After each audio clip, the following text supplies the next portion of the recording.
Demuro and Demuro, and it's actually kind of an interesting mixed bag of good and bad. A lot of people think Doug looks good, and it certainly sounds good if you put an exhaust on my, but It goes, it goes, it goes, it goes, it goes, it goes, it goes, it goes, guillotine! Today I'm going to talk about my butt.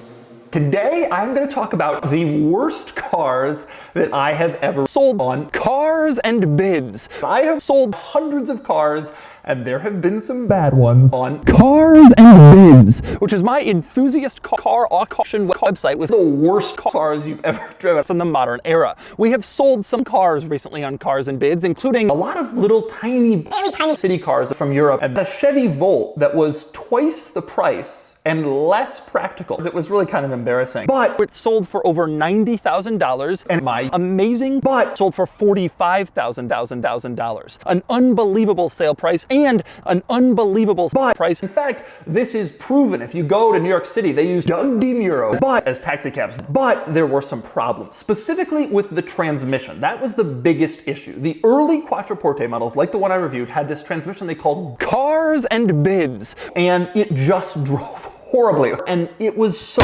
funky and so awkward and so terrible, and so it just destroyed the driving experience. It is incredibly uncomfortable, incredibly difficult to use, and I really hated the incredible experience of going to carsandbids.com because I went through all these things about why poor people are so terrible, and people said, well, poor people don't have that much money. Now, a couple things about that. Number one, I had a disclaimer in that video saying poor people are not important, not even a little bit. I get why people don't have that much money, but poor people are the worst. People look at poor people when they point and laugh. And when I talk to you, poor people, I'm saying you're gonna be dead. It's a pretty controversial review when I did it.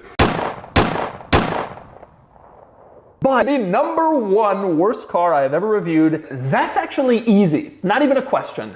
Steve Hassler of Hassler Designs. Instagram is the worst car I have ever reviewed on my list. It wasn't good in any way. And people quickly discovered this and realized they'd rather, instead of spending like $4,500 worth of Hassler Designs Instagram cost, they'd rather spend $5,300 and get any other car, a cheap Civic or Corolla or a Geo at the time. Anything else, basically.